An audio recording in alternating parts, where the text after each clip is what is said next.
Hello everyone. Today we are going to see how to perform frequency modulation. So we had completed our amplitude modulation and DSBSC using hardware. So today we will try to see how to perform frequency modulation. So to perform frequency modulation using kit, you will be using the same kit as that of your AM FM kit. So you can see AM and FM generation and reconstruction. So this is the kit we will be using. So this kit you already have some familiarity when you had performed AM, that is amplitude modulation. So the same kit is also used for frequency modulation. So now we will be using this block to perform frequency modulation instead of this. Okay. So you already know this is your message part, this is your carrier part, and this basically helps you in frequency modulation, and demodulation section is also same. So this is the part we will be using for demodulating FM signal. So you already know that after demodulation you will get back your message signal. So here you will obtain the demodulated signal, which is also your original information that has been transmitted here. Okay. Now let us try to give the connections so that you can visualize how exactly the FM looks like and how to take readings from the visualized signal. So before switching on this, you connect the signals. So these type of probes are used. So I am now connecting the AF signal that is generated here. So from here you will get the message signal, and you can see this is the block we basically use for FM generation. So it is already written here, frequency modulation. So and there is also a point where it is written as mess input. So it basically signifies you need to give message input here. So the advantage of this kit is there is no need of giving any carrier for frequency modulation. The carrier is generated inbuilt. So it is also written here, car input inbuilt. Okay, that means the carrier input is generated, or the carrier is generated internally, and whatever the message you are feeding, that will be used for the frequency modulation. Okay, and this basically controls your beta. So in this case, this basically controls your modulation index of AM. This basically controls the modulation index of FM, which we call it as beta. So this is mu, this is beta. Okay, now after connecting this, you will get your modulated signal here. It is already written FM output. So let me use the probes. So you already know these type of probes will be used. So the positive is given here, and this is the ground, and the ground is given here.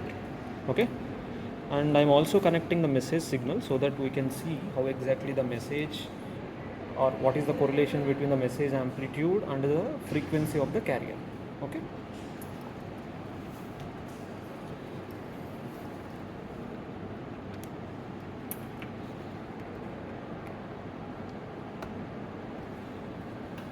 So to connect message, I am using this type of banana probe, and I had created a joint here, and this is given to another probe or another cable. Okay. Now we will keep them aside. Okay. Now let us see how the signal looks like when you turn on this using the DSO. Okay. Now I am switching on this kit. You can see the light is glowing. That means the kit is switched on. Let us see how the signal looks like. Okay, so you can see this is the message signal and this is the carrier. So one simple way to understand is the message signal frequency will be obviously less than the carrier frequency. So that is why you are having less number of cycles in the message when compared to carrier. Now this carrier is not our simple carrier, it is the modulated carrier, that too frequency modulated carrier. Okay, so let us stop this and see. Okay, so these are the two signals you will be obtaining. Okay, so whenever you are working on this FM, so there are few things you need to keep in mind. These few things helps you in getting proper frequency modulated signal.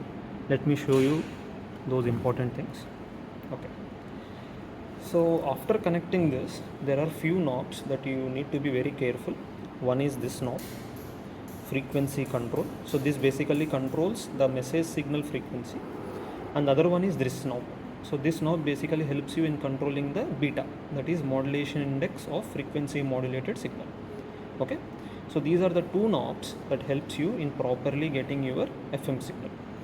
So you can adjust this so that the frequency of the message signal changes. You can adjust this so that you can change your beta. Okay, let me show you what happens if I adjust them. So you can see, if I am adjusting this, the frequency of the message signal is increasing. Okay, and similarly, if I adjust this one, you can see what happens. You can see, if I am making it minimum, then there is no modulation happening here, and you can see a simple carrier. Okay, so there is no frequency change, there is no amplitude change in the carrier. That means you are not at all giving any message signal, okay, to the carrier. That is why there is no modulation happen. So this is done, or this will be achieved when you keep this knob in minimum position. That means the amplitude of the message signal, you are making it as 0 using this knob. That's why there is no signal here, and whatever the carrier inbuilt that is there, that is only passing through this block, and you are getting only simple carrier. Okay, so if at all you are not seeing any modulated signal, that means you have kept this amplitude control as minimum position. So now to get some modulated signal, what you need to do, you need to rotate this knob until you see some change in your blue color signal, that is your carrier. See, now you can see there is a variation in this particular signal. Wherever the message amplitude is maximum, you can see more number of cycles appearing. So let me zoom this. So wherever the message signal amplitude is maximum, you can see more number of cycles are there, and wherever the message amplitude is minimum, you can see less number of cycles are there. This basically represents the frequency of the carrier is getting changed with respect to the message signal. So that is what we mean frequency modulated signal.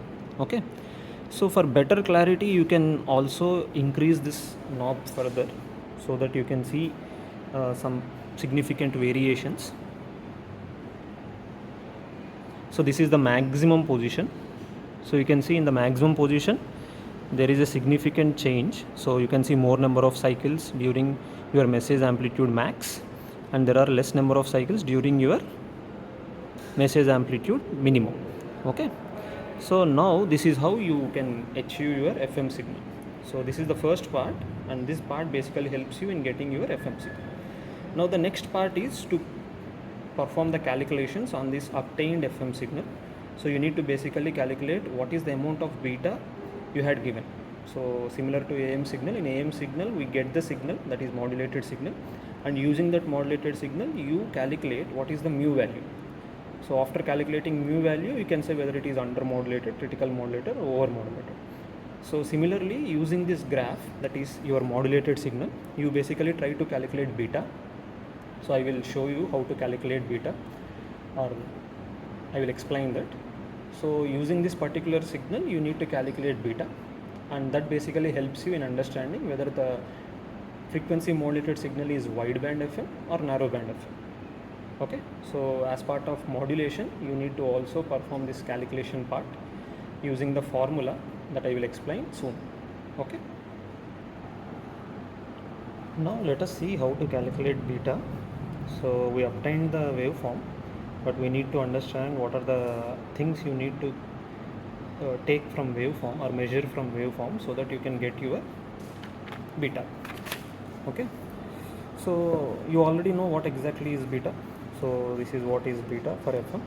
Beta is given as delta F by FM, and delta F, as part of the theoretical expression, it is also written as kf AM by FM, where kf is the frequency sensitivity, message amplitude, message frequency. Now we are not bothered about this, so we basically focus on this particular part. So in this, you already know FM because you are feeding message signal, and you can also calculate message frequency. So to calculate beta, you need to know numerator and also denominator. FM is already known to you, Now your focus should be on how to calculate delta f. So delta f can also be written as f max minus f min by 2. Okay, so where f max basically represents maximum frequency, f min basically represents minimum frequency in the frequency modulated signal, and by 2 we are doing this so that you can get your delta f.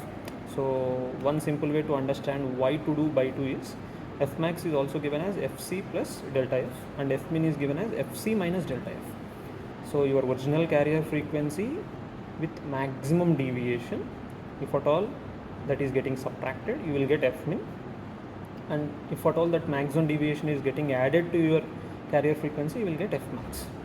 Okay, so if you understand these two equations, so I hope you also understood how we got this 2, because whenever you do f max minus f min, so fc gets cancelled out, but this becomes 2 delta f. So to get delta f, your 2 will be coming on the left hand side in this particular part. So that can also be written as this way, that is delta f is given as f max minus f min by 2. So you will have 2 delta f, that 2 will be coming here. Okay, so your delta f can be calculated with the help of f max and f min. So how to calculate f max and f min from the signal? One simple way is, you already know there is a relation between frequency and time. So you basically calculate time and do the reciprocal of this time, you will get the frequency. So let us see how to get f max. F max is given as 1 by t min, and whereas f min is given as 1 by t max. So you basically calculate t max, that is maximum time period in the signal, and also the minimum time period in the signal, and substitute them here to get your f max and f min. Once you get f max and f min, substitute it here to get delta f. And once you get delta f, you substitute in the previous equation, that is your delta f by fm, to get your beta. Okay, I hope you understood this logic. So we basically start from here by calculating t max t min, then from that you calculate f max f min, then you substitute it here to calculate delta f, then you substitute that here to get beta.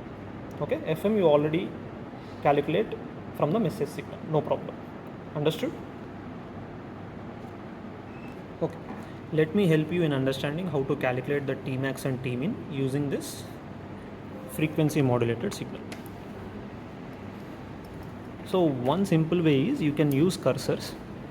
So I am now using cursors. Since I want to calculate time period, I will be using time cursors. So you can see there are 2 vertical lines which basically helps you in calculating the time period. Now you already know that whenever the message amplitude is maximum, you will get more number of cycles. That basically signifies you are getting f max here. Okay, and whenever your message amplitude is minimum, you will have less number of cycles. That basically signifies you will have f min here. Okay, that means if you calculate the time period here, you will get t min, and 1 by t min you will get f max here.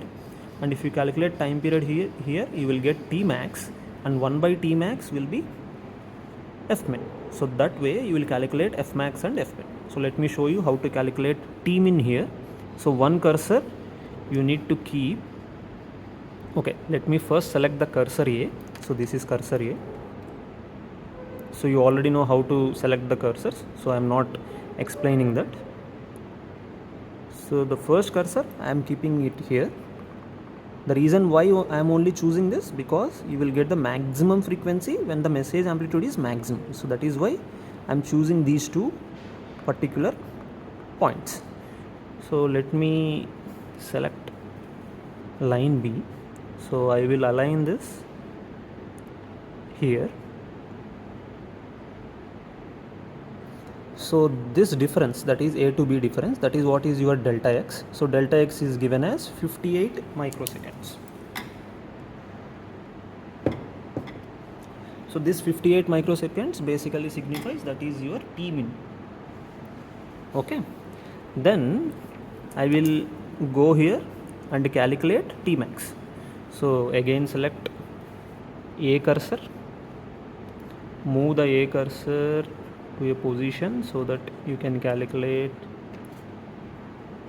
t max. So 1 I am keeping it here. So you can either take valley or peak, it doesn't matter, but the only thing you need to make sure is you are taking one complete cycle so that you can call it as a time period. So the next cursor I am selecting B, and I am moving it to the next subsequent position. Okay, now this difference is 78 microseconds, which basically signifies Tmax. Okay, so this is basically giving you Tmax, and the other one which we had calculated already basically gives you Tmin. Okay, now you come back to your equations. So you calculated that Tmax is 78 microseconds and Tmin is 58 microseconds. You substitute them here, calculate Fmax, Fmin, then substitute them here, calculate delta F, and finally substitute it here to calculate beta. So delta F you had obtained from this process. So Fm, it is very easy. So you are already having message signal on the display. So just calculate the frequency of message signal and substitute it here. Let me show you how to do that. So now to calculate the frequency of the message signal, you take the cursors. So now you can use the same cursors. So I want to calculate frequency of message signal, that's why I will keep one cursor here and the other cursor will be going here. That gives me a complete cycle.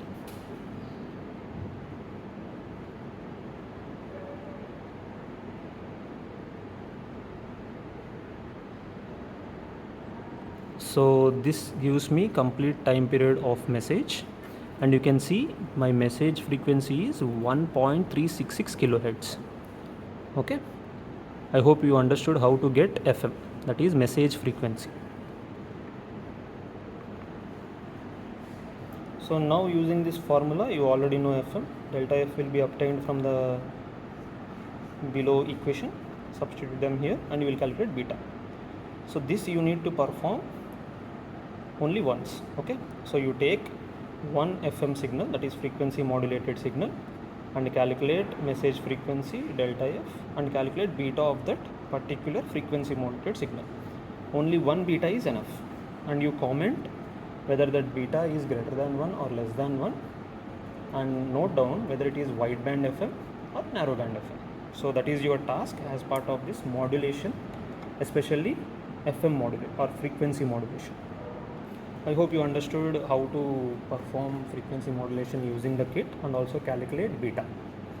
Okay, so now let us see how to perform the demodulation, because once the modulation is performed, you also need to see whether the demodulation of the particular modulated signal is properly done or not using this demodulation section. So using this demodulation section, you can perform your FM demodulation. So for this, you will be first connecting this FM output here. You can see it here. It is written as FM input and this is FM output. So you will connect this modulated signal here and this output will be connected here.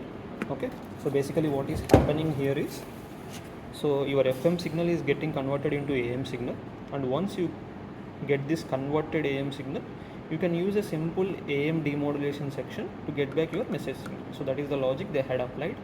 So your FM signal will be converted to AM, okay, or amplitude modulated signal, and that will be given here so that you will get your demodulated signal. So let me show you how to connect that.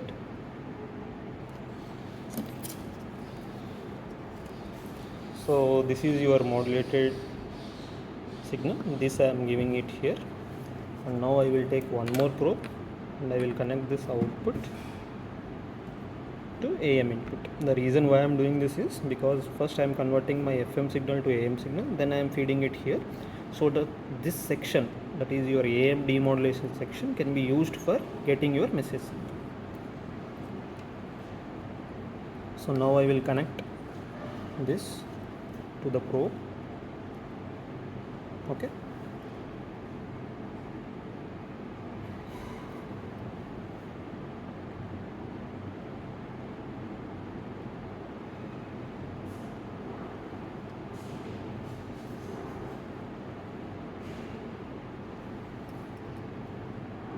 see what I am doing is I am trying to adjust this amplitude knob or amplitude control knob.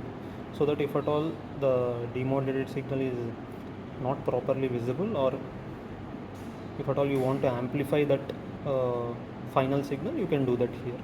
Okay, so let me show you how we got the signal. So I had adjusted the times knob so that you can see there are two signals that are appearing. This is your original message signal, and this is your demodulated signal, which is bit corrupted. So let me try to adjust the amplitude control knob.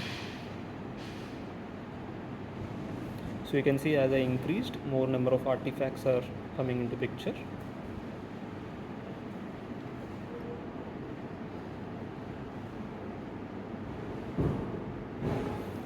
Okay. See, I got some signal which is almost nearer to your message signal. So what I had done is I had adjusted this amplitude knob in such a way that you get some demodulated signal which is having the same frequency as that of your message signal. So one thing you can observe here is still your demodulated signal is having some ripples on the envelope. So that we cannot avoid because we are using a practical circuit with some constraints. So if at all there is any issue regarding this filtering or this conversion, so that issues will be projected in your demodulated signal. So basically what you need to try to note here is whether the frequency of the demodulated signal and the original message signal are same or not. So that you can do using a simple measure. Okay, so that is already given here. So